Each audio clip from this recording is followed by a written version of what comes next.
we need to recognize this conversation around the common good in a democratic society. And our work within United Way looks at all members of our community, and while we are in it together, helps us to realize just how special and unique and wonderful our community is, because we have some fantastic community members that, again, in our hustle and bustle, we would not necessarily get to meet, know, and even love. So that's part of the reason why I live United, just the human connection. My work at Douglas, I've been in the chair as the principal for now my 10th year. And when I got here, the first thing that I realized was the needs of our students and our kids are bigger than what schools can alone support. When we start looking at things about basic needs and shelter, clothing, and food, under the age of 18, that normal struggles should not be a part of their existence. That is what led to my work with United Way. It was that we have these wonderfully talented individuals, and what they need is support and resources. And how do we put their villages back together and strengthen their village? We work with Central Missouri Food Bank. They provide food and extra snacks for our kids over the weekend. We work with Love Inc. We work with Lutheran Family Children's Services. I have a therapist on site 1 day a week working with what is now Compass Health.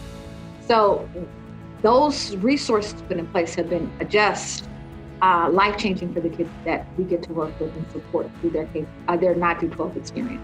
The other piece of that pie is to whom much is given, much is required. And that United Way helps individuals realize that we all have time, talent, and or treasure to invest to make our city, Columbia, Missouri, a better place to live, be and exist.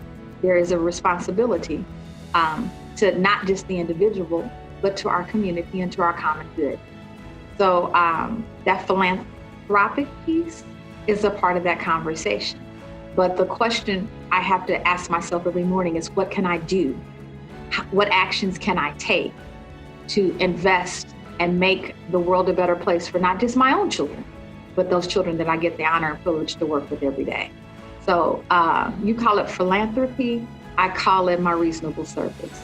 And I have to remind people that even though I'm sitting in the chair as a principal, I did not start out in education. My original degrees are actually in business and economics in particular. Gaining an understanding of how history has played its part in our current circumstances is critical. United Way is recognizing that and working to not just help individuals, but to impact systems. So this system give everyone the opportunity for life, liberty, and pursuit of happiness. So it's the systemic changes that come with equity and equity work that I am most interested in with United Way in particular at this time. It's necessary. It's not about an individual, oh, they were just too tired to work. No. What systems have historically been put in place to keep groups of individuals in specific places? How do we impact systems to undo and fix those wrongs?